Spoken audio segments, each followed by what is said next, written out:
Pope Francis. On prayer. Elijah's prayer. Dear brothers and sisters, today, we resume our catechesis on prayer, which we interrupted for the catechesis on the care of creation, and will now resume, and we meet one of the most compelling characters in all of sacred scripture, the prophet Elijah. He goes beyond the confines of his time, and we can also see his presence in some of the episodes in the Gospels. He appeared at Jesus' side, along with Moses, at the moment of the Transfiguration. Jesus himself refers to him to give credit to the testimony of John the Baptist. In the Bible, Elijah appears suddenly, in a mysterious way, coming from a small village that is completely marginal, and in the end, he leaves the scene, under the eyes of the disciple Elisha, on a chariot of fire that takes him to heaven. He is therefore a man without a precise origin, and above all without an end, carried off into heaven. For this reason, his return was expected before the coming of the Messiah, as a precursor. Elijah's return was thus awaited.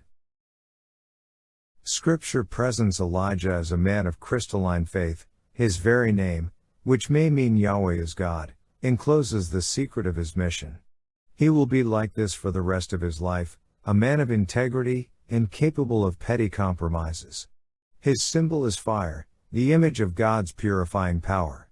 He will be the first to be put to the test, and he will remain faithful. He is the example of all people of faith who know temptation and suffering but do not fail to live up to the ideal for which they were born. Prayer is the lifeblood that constantly nourishes his existence. This is why he is one of those most dear to the monastic tradition, so much so that some have elected him as the spiritual father of a life consecrated to God. Elijah is the man of God, who stands as a defender of the primacy of the Most High. And yet, he too is forced to come to terms with his own frailties. It is difficult to say which experiences were most useful to him, the defeat of the false prophets on Mount Carmel, or the bewilderment in which he finds that he is no better than his ancestors. In the soul of those who pray, the sense of their own weakness is more precious than moments of exaltation, when it seems that life is a series of victories and successes. This always happens in prayer, moments of prayer that we feel lift us up, even of enthusiasm, and moments of prayer of pain, aridity, trial. This is what prayer is, letting ourselves be carried by God, and also allowing ourselves to be struck by unpleasant situations and even temptations. This is a reality found in many other biblical vocations, even in the New Testament. Think, for example, of St. Peter and St. Paul. Their lives were like this too, moments of exaltation and moments of low spirits, of suffering.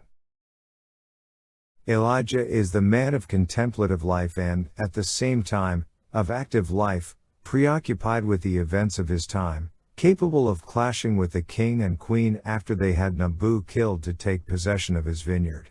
How much we need believers, zealous Christians who take action when facing those with managerial responsibility, with the courage of Elijah, to say, "This must not be done.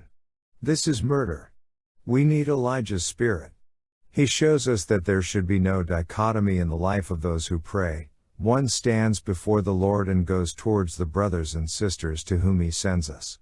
Prayer is not about locking oneself up with the Lord to put makeup on one's soul. No, this is not prayer, this is false prayer. Prayer is a confrontation with God, and allowing oneself to be sent to serve one's brothers and sisters. The touchstone of prayer is concrete love towards our neighbor. And vice versa, believers act in the world after having first kept silent and prayed. Otherwise, their action is impulsive, it is devoid of discernment, it is rushing without a destination.